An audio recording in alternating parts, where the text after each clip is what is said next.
Shyam ప్రేమ్లు stage మీద Romeo Juliet నాటకాన్ని వేస్తూ ఉంటారు.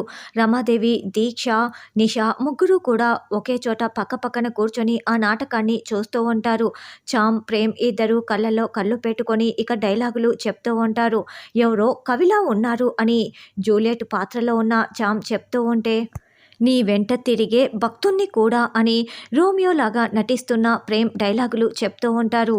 ఈ దేవుడు ఎవరో మరి అని శ్యామ్ అంటే, ఈ దేవతకి దాసుణ్ణి అని ప్రేమ్ చెప్తాడు.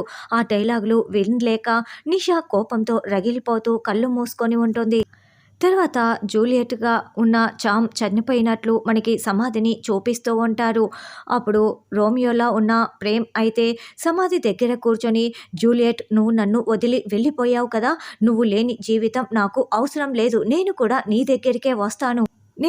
నీ దగ్గరికే వస్తున్నాను అని రోమియో కత్తితో పొడుచుకొని సమాధి దగ్గర కుప్పకూలిపోయినట్లు చూపిస్తూ ఉంటారు. తర్వాత జూలియట్లా ఉన్న శ్యామ్ నాటకంలో పాయిజన్ని తాగుతూ ఉంటుంది. అప్పుడు నిషా రమాదేవితో, ఆ చామంతి నిజంగానే పాయిజన్ తాగేలా నేను సెట్ చేశాను ఆంటీ, అది డమ్మీ పాయిజన్ కాదు, నిజమైన పాయిజనే. ఇప్పుడు అది డమ్మీ పాయిజన్ అనుకొని నాటకం కోసం తాగింది కదా, ఇప్పుడు అది చచ్చిపోతుంది, అందులో నేను నిజమైన విషయాన్ని కలిపాను అని అంతకుముందు కలిపిన సంఘటన ఇప్పుడు రమాదేవికి చెప్తూ ఉంటే మనకి చూపిస్తూ ఉంటారు. సమాధి దగ్గర రోమియో కత్తితో పొడుచుకొని పడిపోయి ఉంటే అప్పుడే విషం తాగుతున్న జూలియట్ అక్కడికి వచ్చి, రోమియో, మన ప్రేమ ఇక్కడ నిలిచిపోవాలి, నేను కూడా నీ దగ్గరికే వచ్చేస్తున్నాను అని విషం తాగి, అది డమ్మీ పాయిజన్ కాదు కాబట్టి, నిజమైన పాయిజన్ కాబట్టి రక్తం కక్కుతూ శ్యామ్ స్పృహ కోల్పోతుంది. ఇక నాటకం పూర్తయిపోయిన తర్వాత ప్రేమ్ శ్యామ్ ఇంకా లేదేంటి, లే శ్యామ్ అని లేపుతూ ఉంటారు.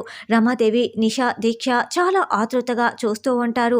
ఇక శ్యామ్ లేవకపోయేసరికి చూస్తున్న ఆడియన్స్, యశ్వంత్ అందరూ కూడా చాలా షాకింగ్గా చూస్తూ ఉంటే, కళ్ళు తెరువు శ్యామ్, ఏంటి ఇది నిజమైన పాయిజనా అని ప్రేమ్ ఏడుస్తూ ఉంటాడు.